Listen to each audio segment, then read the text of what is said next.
नमस्कार बच्चों, कैसे हैं आप सब। आशा करती हूँ आप सभी अच्छे होंगे, स्वस्थ होंगे, खुश होंगे और अपनी पढ़ाई भी अच्छे से कर रहे होंगे। जैसा कि आप सभी जानते हैं, मैं हूँ आपकी हिंदी की अध्यापिका और मैं स्वागत करती हूँ आप सभी का आईसीटी वर्चुअल क्लासरूम में। और आज हम यहाँ पर एकत्रित हुए हैं पढ़ने के लिए क्लास 10th की हिंदी।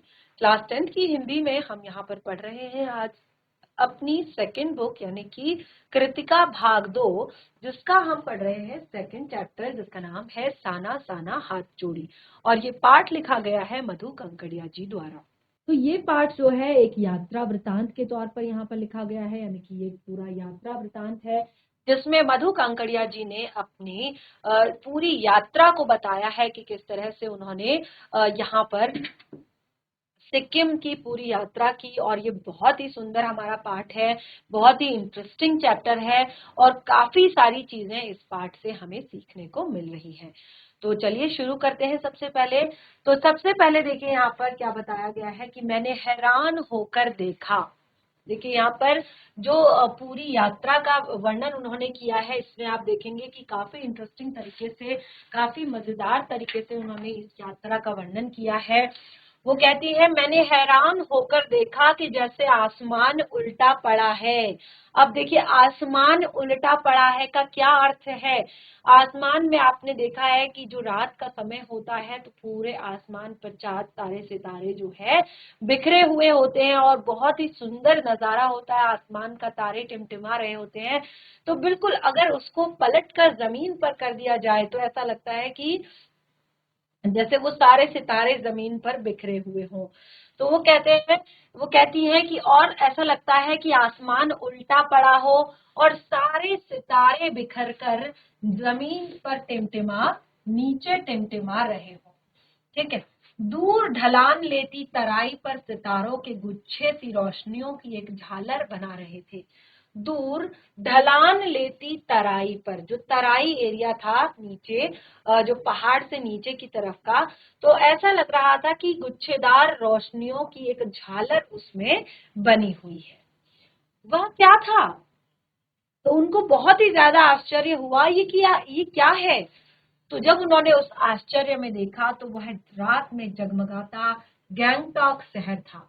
इतिहास और वर्तमान की संधि स्थल पर खड़ा मेहनतकश बादशाहों का एक ऐसा शहर जिसका सब कुछ सुंदर था। तो क्या कहा है? इतिहास और वर्तमान के संधि स्थल पर, जो इतिहास और वर्तमान के संधि स्थल यानी कि जहां पर संधि हो रही हो, मिल रहा हो, ऐसी स्थल पर खड़ा मेहनतकश बादशाहों का ऐसा शहर जिसका सब कुछ सुंदर था, जिसका सब कुछ सुंदर था, जिसकी सुबह सुंदर थी, जिसकी शाम सुंदर थी, जिसकी रातें सुंदर थी। तो ऐसा मेहनतकश बादशाहों का ये शहर गैंगटॉक। तो देखिए, अब आपको इस पाठ को बिल्कुल इस तरह से पढ़ना है कि आप एक एक चीज को साथ साथ समझते जाएंगे, साथ साथ पढ़ते जाएंगे, साथ साथ उसके बारे में याद करते जाएंगे। क्योंकि ये आपकी कृतिका पाठ्य पुस्तिका जो है, इसमें रीडिंग का पूरा पोर्शन है और उसके बाद ये वाले जो आपका चैप्टर है, इससे आपके बहुत ही महत्वपूर्ण प्रश्न आपके एग्जाम में आते हैं कि गैंगटॉक को मेहनतकश बादशाहों का शहर क्यों कहा जाता है। ठीक है, ये प्रश्न आपका आएगा कि गैंगटॉक को मेहनतकश बादशाहों का शहर क्यों कहा जाता है। तो अभी देखिए, इसका आंसर भी आपको यहाँ पर मिलेगा साथ साथ। ठीक है, तो यहाँ पर इसको ध्यान से समझने का प्रयास करें, ध्यान से अच्छे से। तो देखिए यहाँ पर क्या कहा है कि कुछ इस कदर ये रहस्यमयी सितारों से भरी रात। तो लेखिका कहती हैं मधु कंकड़िया जी कि ये रहस्यमयी सितारों से भरी रात जो है मुझे सम्मोहित कर रही है। सम्मोहित करना यानी कि अपनी तरफ अट्रैक्ट करना। ठीक है, तो वो कहती है कि ये मेहनत, जो ये रहस्यमयी सितारों से भरी रात है, मुझे सम्मोहन जगा रही है मुझ में। और कुछ इस कदर की उन जादू भरे क्षणों में जब मेरा सब कुछ स्थगित था, उन जादू भरे क्षणों में जब मेरा सब कुछ स्थगित था, अर्थहीन था मैं, मेरी चेतना, मेरा आसपास, मेरे भीतर बाहर सिर्फ शून्य था। और मैं और थी अतीन्द्रियता। अतीन्द्रियता का यानी कि इंद्रियों से परे, इंद्रियों से परे यानी कि जिस टाइम पे हमारी जो इंद्रियां हैं, इंद्रियां यानी कि जो हमारी आंखें हैं, हमारी नाक है, हमारी जीभ है, हमारे कान है, हमारी स्किन है, मतलब जो हमारे सेंस से परे हो, ठीक है, ये हमारे क्या है, सेंस ऑर्गन्स हैं, ठीक है, यानी कि हम इससे स्मेल करते हैं, इससे देखते हैं, इससे टेस्ट लेते हैं, इससे हम गर्म ठंडा पता करते हैं, इनसे सुनते हैं, तो ऐसा लग रहा है कि इन सब से बिल्कुल परे हैं हम, इन सबसे बिल्कुल अलग है, बिल्कुल एक अलग ही जगह पर पहुंच गए हैं, ऐसा हमें यहाँ पर प्रतीत होता है। तो वो कहती हैं कि मेरी चेतना, मेरे आसपास, मेरे भीतर, मेरे बाहर सब शून्य था, सब कुछ शून्य हो चुका था, यानी कि कुछ भी फील नहीं हो रहा था, न ठंडा, न गर्म, न स्मेल, न देखना, न सुनना, बस मैं उसमें खो गई थी, ऐसा लग रहा उनको। तो वो कहती है कि अतीन्द्रता में डूबी रोशनी का की वह जादुई झालर, मतलब मुझे ऐसा लग रहा था कि इंद्रियों से परे है कोई ये जादुई झालर जिसको मैं देख रही हूँ, फील कर रही हूँ। धीरे धीरे एक उजास, उजास यानी कि सवेरा, ठीक है, ये धीरे धीरे एक उजास यानी कि जो एक सवेरा होता है, उजाला होता है, प्रकाश होता है, वो उस शून्य से फूटने लगा। अब वो धीरे धीरे उनकी गाड़ी जो है वो चल ही रही थी और ऐसे में उजास यानी कि एक उजाला कहीं से जो है फूट पड़ा और एक प्रार्थना होठों को छूने लगी। और उसी टाइम पे जब उनकी गाड़ी धीरे धीरे आगे बढ़ ही रही थी और एक प्रार्थना जो है होठों पे उनके चढ़ी, और प्रार्थना क्या थी, साना साना हाथ जोड़ी गर्दहूं प्रार्थना, हमरो जीवन तुमरे कौशेलो, हमरे जीवन तुमरे कौशेलो, कौशेली, कौशेली, ठीक है। तो इस तरह से छोटे छोटे हाथ जोड़कर प्रार्थना कर रही हूं कि मेरा सारा जीवन अच्छाइयों को समर्पित हो।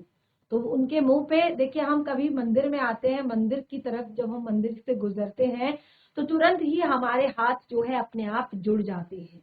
अगर माता का मंदिर है तो तुरंत ही हमारे मुंह से जय माता दी निकल जाता है। तो ये सब चीजें हमारे अंदर होती हैं, ठीक है ना। जिस तरह का हमारा भाव होगा उसी तरह की हमारा, उस तरह का हमारा जो है हमारी बातें होंगी या उस तरह का हमारा व्यक्तित्व होगा। तो वो कहते तुरंत ही जब इस तरह का नजारा दिखने लगा तो तुरंत ही उनके मुंह से एक प्रार्थना उनके मुंह होठों को छूने लगी कि साना साना हाथ जोड़ी गर्दहूं प्रार्थना, हमरो जीवन तिमरो कौशेली। तो इस तरह से वो कहती हैं कि आज सुबह की ये प्रार्थना, ये बोल मैंने एक नेपाली युवती से सीखे हैं। वो कहती हैं जो ये सुबह के टाइम पे मैं प्रार्थना कर रही हूँ, ये प्रार्थना के जो बोल हैं वो मैंने किसी नेपाली युवती से सीखे हैं। तो वो कहती है सुबह के समय हमें यूमथांग के लिए निकलना था, जो सुबह का समय था वहां से उन्हें यूमथांग के लिए निकलना था, पर आंखें खुलते ही मैंने बालकनी की तरफ भागी। वो कहती हैं जब वो गैंगटॉक में थी तो गैंगटॉक के बारे में बता रही हैं कि जब अब उन्हें वहां से सुबह के टाइम पे जो है यूमथांग के लिए निकलना था, वो कहते हैं लेकिन मैं सुबह होते ही जैसे ही आंख खुली तो मैं गैंगटॉक की तरफ भागी, मैं बालकनी की तरफ भागी और यहाँ के लोगों ने बताया था कि यदि मौसम साफ हो तो बालकनी से भी कंचनजंघा दिखाई देती है। वहां के जो लोग हैं उन्होंने बताया था कि यदि सुबह के समय मौसम साफ हो तो बालकनी से भी कंचनजंघा पर्वत जो है आपको दिखाई देगा। तो यहाँ के लोगों के बारे में उन्होंने ये बताया और फिर कहा हिमालय की तीसरी सबसे बड़ी चोटी है कंचनजंघा। कंचनजंघा क्या है, हिमालय की तीसरी सबसे बड़ी चोटी है कंचनजंघा। पर मौसम अच्छा होने के बावजूद भी आसमान में हल्के हल्के बादल से ढका था। वो कहती है कि मौसम अच्छा था लेकिन फिर भी आसमान जो है हल्के फुल्के बादलों से ढका था। पिछले वर्ष की ही वो बताती हैं कि पिछले वर्ष की ही तरह इस वर्ष भी बादलों के कपाट ठाकुर जी के कपाट की तरह बंद ही रहे। वो कहती हैं कि इस बार भी पिछली बार की ही तरह इस बार भी बादलों के कपाट भी जिस तरह से ठाकुर जी के कपाट जो है हमेशा बंद रहते हैं, वो कभी कभी खुलते हैं, तो बिल्कुल उसी तरह से ये कपाट भी जो है बंद रहे। पर कंचनजंगा न दिखनी थी न दिखी। वो कहती है ना तो कंचनजंगा कभी ऐसे दिखनी थी इतनी आसानी से, और ना ही वो दिखी। वो कहती है पर सामने ही रकम रकम के रंग बिरंगे। अब रकम रकम के यानी कि इसका आप अंदाजा लगा सकते हैं, इसका अर्थ होता है तरह तरह के। ठीक है, तरह तरह के इतने सारे फूल दिखाई दिए कि ऐसा लगा कि फूलों के बाग में आ गई हूँ। वो क्या कहती है? वो कहती है कि रकम रकम के यानी कि तरह तरह के इतने सारे जो फूल हैं वो उन्हें दिखाई पड़े कि लगा जैसे फूलों के बाग में आ गई हूँ। बहरहाल गैंगटॉक से 149 किलोमीटर की दूरी पर यूमथांग था। अभी देखिए लेखिका जो है गैंगटॉक में है और गैंगटॉक से 150 किलोमीटर की दूरी पर यूमथांग है, और यूमथांग यानी कि घाटियां। सारे रास्ते हिमालय की गहनतम घाटियों और फूलों से लदी हुई वादियां आपको वहां पर मिलेंगी। आपको ड्राइवर कम गाइड जो ड्राइवर कम गाइड है उसने बताया था कि यूमथांग यानी कि घाटियां जो है वो वहां के सारे रास्ते आपको हिमालय की गहनतम घाटियों और फूलों से लदी हुई वादियां वहां पर आपको मिलेंगी। तो ड्राइवर कम गाइड जितेन नार्गे ने मुझे बता रहा था कि क्या यहाँ बर्फ मिलेगी। मैं बचकाने उत्साह से पूछने लगती हूँ। तो क्योंकि उनका जो ड्राइवर भी था और साथ ही वो गाइड भी था, तो उसे ड्राइवर कम गाइड कहा है, जितेन नार्गे। तो वो कहती है कि क्या यहाँ पर बर्फ मिलेगी। वो बड़े बचकाने तरीके से पूछती है, जैसे बच्चे होते हैं ना, बड़े उत्साह के साथ, बड़े एक तरह से उनको एक्साइटमेंट होती है किसी चीज की, तो उसके लिए वो पूछती हैं। तो वो कहते हैं चलिए तो यानी कि आप आगे चलकर देखिए तो सही कि आपको क्या क्या मिलता है यहाँ पर। जगह जगह गदराए पाइन धूपी के खूबसूरत नुकीले पेड़ों का जायजा लेते हुए हम पहाड़ी रास्तों पर आगे बढ़ने लगे। वो कहती हैं कि जगह जगह पर गदराए और पाइन धूपी के खूबसूरत जो नुकीले पेड़ हैं, पहाड़ों पर आपने देखा होगा कि इस तरह के जो है नुकीले पेड़ होते हैं। इससे क्या होता है, उन पे जो बर्फ होती है वो बर्फ जो है उन्हीं पे नहीं अटकती, बल्कि वो बर्फ जो है नीचे गिर जाती है। ठीक है, इस तरह के पेड़ होते हैं पहाड़ों पर, आपने देखा होगा। ठीक है, तो उन पेड़ों को देखती हुई, उन पेड़ों का जायजा लेती हुई लेखिका जो है आगे बढ़ने लगी। और वो कहती है एक जगह दिखाई दी। पहाड़ी रास्तों पर जब वो आगे बढ़ रही थी, उन्हें एक जगह दिखाई दी और वहां पर एक कतार में लगी सफेद सफेद बौद्ध पताकाएं। वहां पर जब वो गई तो उन्हें एक कतार यानी कि एक पंक्ति में इस तरह से जगह जगह लगी हुई बौद्ध पताकाएं उन्हें दिखाई दी, और वो किसी तरह के ध्वज की तरह लहरा रही थी। ऐसा लग रहा था कि कोई ध्वज जो है वहां पर लहरा रहा है। शांति और अहिंसा के प्रतीक की ये पताकाएं जिन पर मंत्र लिखे हुए थे। अब देखिए यहाँ पर भी एक प्रश्न बनता है, और ये बहुत ही ज्यादा इंटरेस्टिंग चैप्टर है। जैसे कि मैं आपको बता रही हूँ, पाठ बहुत ही ज्यादा मजेदार है। और अब यहाँ पर जो प्रश्न आएगा ये भी महत्वपूर्ण है कि ये जो पताकाएं हैं, बौद्ध पताकाएं, ये किस चीज का प्रतीक है। ठीक है, अभी दो तरह की बौद्ध पताकाओं के बारे में यहाँ पर डिस्कशन होगा, तो वो दोनों आपने लिखनी है कि जो व्हाइट पताकाएं हैं वो किस लिए यूज की जाती हैं, जो कलरफुल पताकाएं हैं वो क्यों लगाई जाती हैं।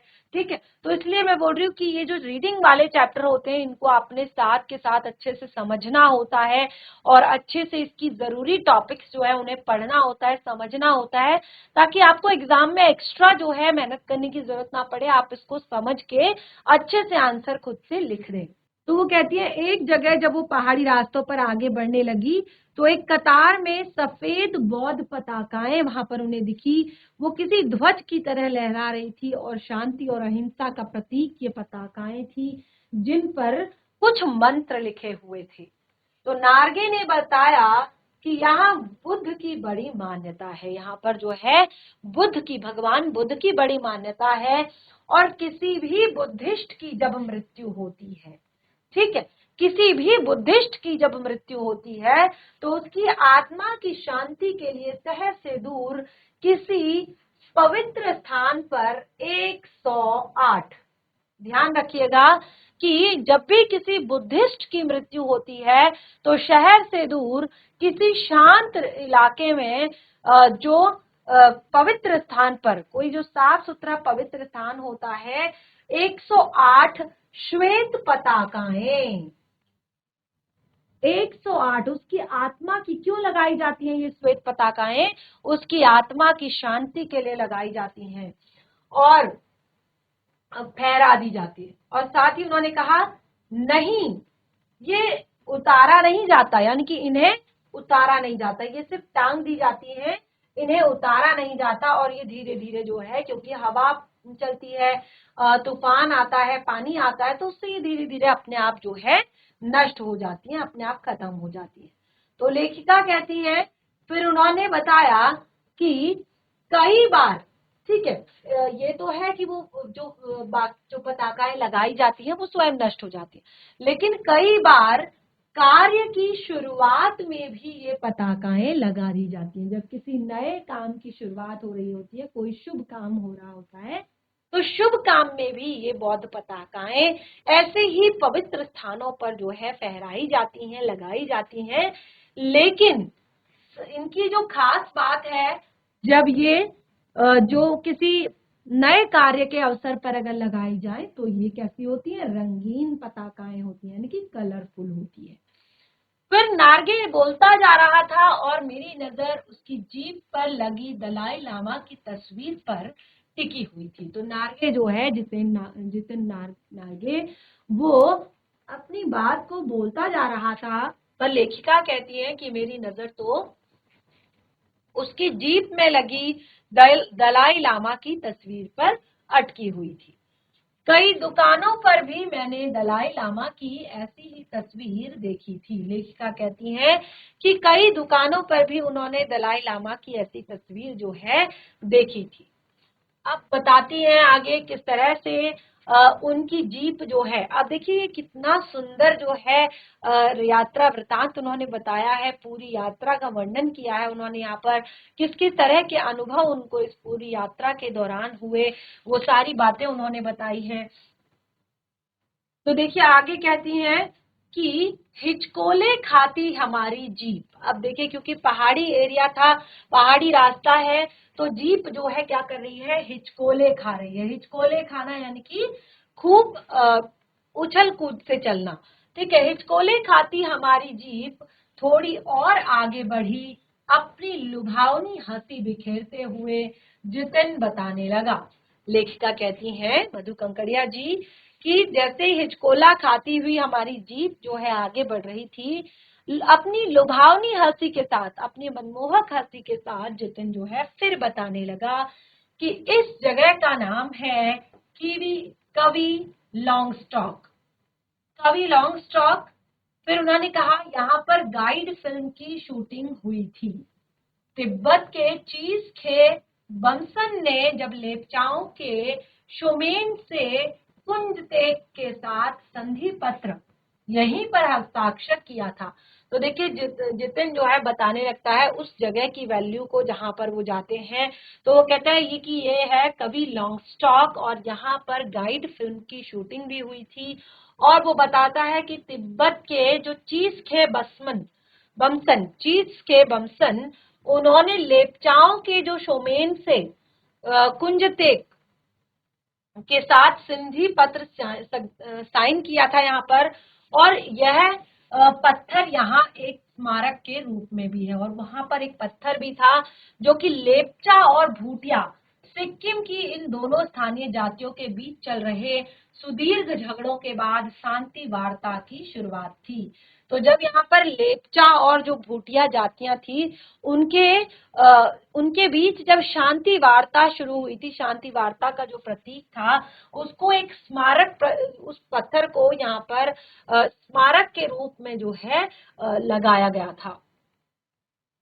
तो वो कहती हैं जितेन बताता है कि उन्हीं रास्तों पर, फिर आगे लेखिका बताती हैं कि उन्हीं रास्तों पर मैंने देखा एक कुटिया के भीतर एक घूमता हुआ चक्र।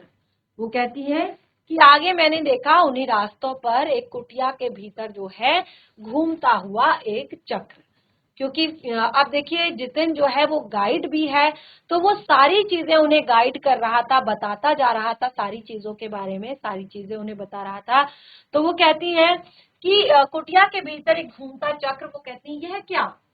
फिर उन्होंने उस चक्र के बारे में पूछा कि यह क्या है, ठीक है। तो तब नार्गे कहने लगा मैडम यह धर्म चक्र है। क्या है? धर्म चक्र। प्रेयर व्हील भी इसको कहते हैं। इसको घुमाने से सारे पाप धुल जाते हैं। देखिए हमारे जो ट्रेडिशन है, हमारे जो रीति रिवाज हैं इंडियंस के, उसमें बहुत सारी चीजें आती हैं। तो अलग अलग चीजों को हम मानते हैं, अलग अलग चीजों को हम एक तरह से विश्वास उन पर करते हैं। तो ये जो प्रेयर व्हील है, इसको घुमाने से ऐसा होता है जैसे हम कहते हैं ना कि गंगा स्नान करने से सारे पाप धुल जाते हैं, तो बिल्कुल उसी तरह से प्रेयर व्हील की भी जो है मान्यता है, और कहते हैं कि इसको घुमाने से सारे पाप धुल जाते हैं। तो लेखिका कहती है कि क्या, यानी कि उनको बहुत ज्यादा शौक होता है, बहुत ज्यादा आश्चर्य होता है कि क्या ऐसा होता है। तो उन्होंने कहा चाहे मैदान हो या पहाड़, अब देखिए वो बताती हैं, चाहे मैदान हो या पहाड़ हो, तमाम वैज्ञानिक प्रगतियों के बावजूद इस देश की आत्मा एक जैसी है। यानी कि वो चाहे मैदानी लोग हो, यानी कि शहरों में रहने वाले लोग हो, मैदानी लोग हो, या पहाड़ों पर रहने वाले लोग हों, इस देश की जो आत्मा है वो एक है। अभी भी लोगों की आस्थाएं एक हैं, लोगों का विश्वास एक है, लोगों का अंधविश्वास एक है, लोगों का पाप पुण्य से संबंधित अवधारणाएं और कल्पनाएं जो हैं वो लगभग एक जैसी हैं। तो इस तरह की बातें वो सोच रही हैं कि जैसे मैंने कहा कि मैदानी क्षेत्रों में लोग कहते हैं कि गंगा में स्नान करने से हमारे सारे पाप जो है धुल जाते हैं। यानी कि माता गंगा के प्रति उनकी आस्था है, गंगा माता की आरती करना, उसमें स्नान करना, गंगा जल का छिड़काव करना,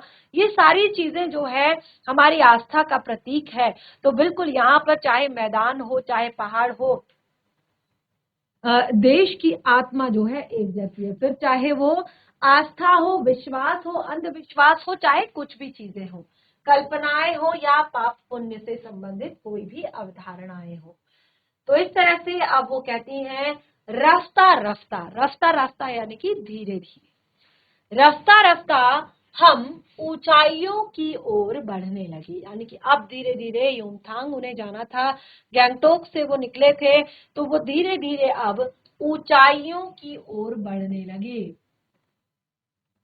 बाजार, लोग, बस्तियां पीछे छूटने लगे। यानी कि जैसे जैसे पहाड़ों पर बढ़ने लगे तो बाजार, जो लोग हैं, यानी कि एक तरह से जो पॉपुलेशन है, जनसंख्या जो है ज्यादा लोगों की, वो धीरे धीरे क्या होती गई, कम होती गई।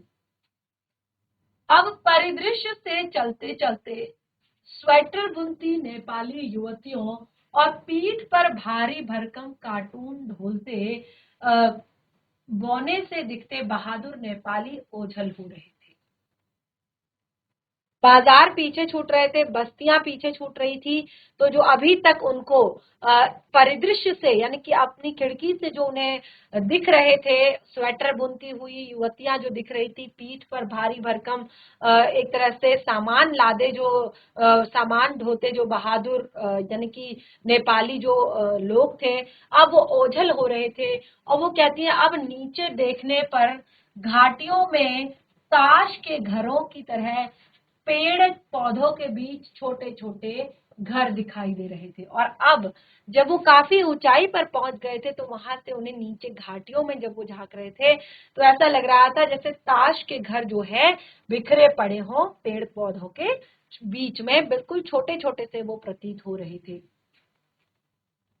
लेखिका कहती हैं कि हिमालय अब भी छोटी छोटी पहाड़ियों के रूप में नहीं वरन अपने विराट रूप में एवं वैभव के साथ सामने आने वाला था। तो अब वो कहती हैं हिमालय के बारे में कि हिमालय जो है वो अब अपने अभी तक अपनी छोटी छोटी पहाड़ियों के रूप में हमारे सामने आ रहा था, लेकिन अब वो अपने विराट एवं वैभव रूप में हमारे सामने आने वाला था। न जाने कितने दर्शकों, यात्रियों, तीर्थाटनियों का काम्य था हिमालय, पल पल परिवर्तित हिमालय। तो बहुत ही सुंदर यहाँ पर हिमालय के लिए उन्होंने बात कही है कि किस तरह से ये हिमालय जो है न जाने कितने दर्शकों, यात्रियों, तीर्थाटनियों का काम्य यानी कि उनको मोहित करने वाला और पल पल परिवर्तित होने वाला ये हिमालय है। तो उसके बारे में देखिए यहाँ पर बता रहे हैं और आगे कहती हैं कि देखते ही देखते यानी कि जब ये सारी चीजें हो रही थी तो देखते ही देखते जो है क्या हुआ, रास्ते, अब जो रास्ते थे वो धीरे धीरे वीरान होते गए। यानी कि अब जब लोग लोग जो है पीछे छूट रहे हैं, बस्तियां पीछे छूट रही हैं। अब देखिए एक टाइम के बाद ऊपर का जो एरिया होता है वहां पर ना तो खाने पीने की चीजें पहुंच पाती हैं, ना तो कोई चीजें उगाई जा सकती हैं, ना जानवर पाले जा सकते हैं। तो एक तरह से जो काफी ज्यादा जो पहाड़ी क्षेत्र होता है वहां पर बहुत कम लोग जो है रहते हैं, बहुत कम लोग जो है रह पाते हैं। तो इस तरह से वो कहती हैं कि और देखते देखते रास्ते वीरान होते गए, वीरान यानी कि खाली होते गए, संकरे होते चले गए, संकरे यानी कि चौड़ाई कम होती चली गई, जलेबी की तरह घुमावदार, क्योंकि पहाड़ों से लपेटा जाना था तो अब जलेबी की तरह घुमावदार। अब देखिए कोई भी पहाड़ पर गाड़ी ऐसे सीधे तो नहीं चढ़ाई जा सकती, बिल्कुल इस तरह से घुमाकर उस पर गाड़ी चढ़ाई जाती है, ठीक है। तो रास्ते बिल्कुल संकरे होते गए और भी ज्यादा घुमावदार होते गए और हिमालय बड़ा होते होते विशाल काय होने लगा। अब जब वो बिल्कुल तेजी से आगे बढ़ रहे थे, ऊंचाई की तरफ बढ़ रहे थे, अब वहां से हिमालय उन्हें बहुत ही सुंदर दिखने लगा। वो बड़ा होने के साथ साथ बहुत ही विशाल काय दिखने लगा। लेखिका कहती है घटाएं गहराती गहराती पाताल नापने लगी, यानी कि ऐसा लग रहा था कि जो ये बादल हैं अब बिल्कुल जमीन पर पहुंच गए हैं, बिल्कुल ऐसा लग रहा था कि बादल जो है जमीन पर पहुंच गए, घटाएं जो है जमीन नापने लगी थी बिल्कुल। देखिए आप कहीं ऊंचाई से अगर देखते हैं तो आपको लगता है कि बादल जो है बिल्कुल यहीं पर है, हमारे आसपास है, और जब आप वहां से नीचे की तरफ देखते हैं तो ऐसा लगता है कि बादल जो है बहुत नीचे हैं। तो इस तरह से हिमालय बड़ा होते होते विशाल काय हो गया, घटाएं गहराती गहराती पाताल नापने लगी, वादियां चौड़ी होने लगी, यानी कि जो बड़ी बड़ी वादियां थी अब वो चौड़ी होती गई, क्योंकि अभी तक उन्हीं के बीच चल रहे थे तो पता नहीं चल पा रहा था, लेकिन अब जो है वादियां साफ दिखने लगी कि वादियां चौड़ी हो रही है। बीच बीच में करिश्मे की तरह रंग बिरंगे फूल शिद्दत से मुस्कुराने लगे।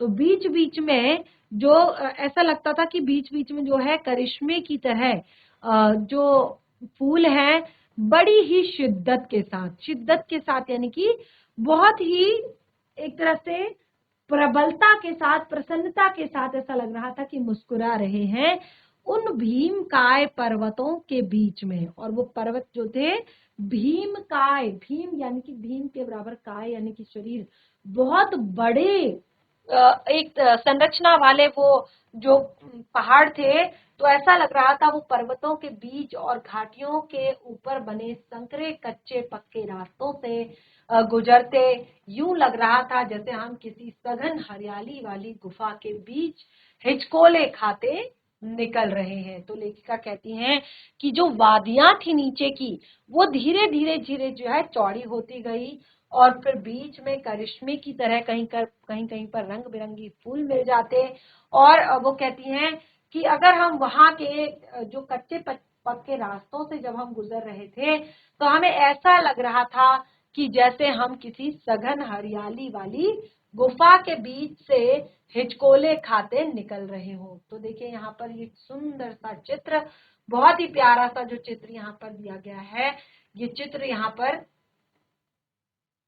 देख सकते हैं आप किस तरह से बीच में जो है पूरा समुद्र जो ये पानी है, और इधर आप देख सकते हैं कितनी सुंदर तरीके से पहाड़ी बनी हुई है और इसमें से जो है बर्फ पिघल पिघल कर जो है इन नदियों में जाती है। तो वो कहती है कि इस बिखरी आसमां सुंदरता का मन पर यह प्रभाव पड़ा कि सैलानी झूम झूम कर गाने लगे, यानी कि इस सुंदरता का, प्रकृति का। देखिए जब हम कोई गीत गाते हैं या हम कुछ भी कोई ऐसे बात करते हैं, हंसी मजाक जब करते हैं, तो इसका अर्थ होता है कि अभी हमारा मन जो है प्रसन्न है, हमारा मन जो है खुश है। ठीक है, तो इतनी सुंदर जो ये दृश्य देखकर, इतने प्यारे दृश्य को देखकर ऐसा लग रहा था जैसे सैलानियों का मन भी झूम झूम कर गा रहा हो कि सुहाना सफर और ये मौसम हंसी। देखिए बहुत ही सुंदर जब हम नजारा देखते हैं, बहुत ही सुंदर तरीके से जब हम कोई चीज को देखते हैं तो तुरंत ही हमारे लिए उसके, हमारे मन में उसके लिए कोई भी शब्द जो है इस तरह के निकलते हैं। तो लेखिका कहती हैं कि पर मैं मौन थी। वो अपने बारे में बताती हैं कि मैं मौन थी, किसी ऋषि की तरह शांत। अब देखिए उनके अंदर चल रहा था कि कैसे वो इस सारी सुंदरता को, इस सारे जो भी यहाँ पर प्रकृति का ये जो गुण है इसको सब अपने अंदर संभालें। तो वो बिल्कुल ध्यान पूर्वक देख रही थी, समझ रही थी और प्रकृति को का आनंद ले रही थी। तो वो कहती हैं कि मैं बिल्कुल मौन थी, ऐसा लग रहा था किसी ऋषि की तरह बिल्कुल शांत हूँ।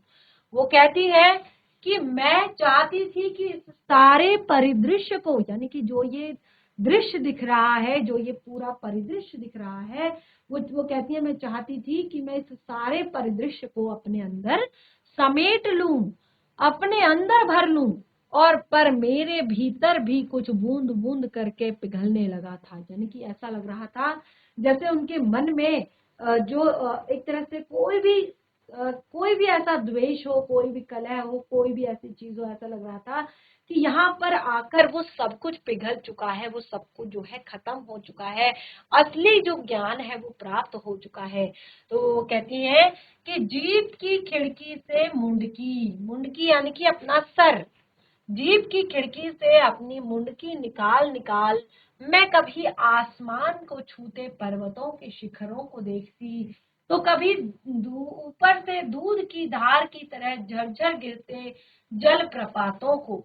वो कहती है कि कभी तो मैं ऊपर देखती, जो ये गगनचुंबी जो पर्वत खड़े हैं इनको देखती, और कभी वो कहती हैं कि दूध की सफेद धार की तरह, यानी कि जो पानी बहुत ऊपर से जब गिरता है तो क्या होता है, बहुत झाग, बहुत फेन बना लेता है।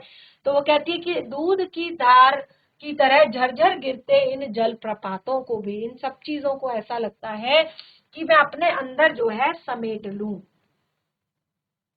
कभी नीचे चिकने गुलाबी पत्थरों के बीच इठला इठला कर बहती, कभी चांदी की तरह कोंद मारती टनी तिस्ता नदी को। तो वो कहती हैं कि कभी कभी नीचे नीचे गुलाबी पत्थरों के बीच इठला इठला कर बहती, कभी चांदी की तरह कोंद मारती बिना बनी ठनी तिस्ता नदी को।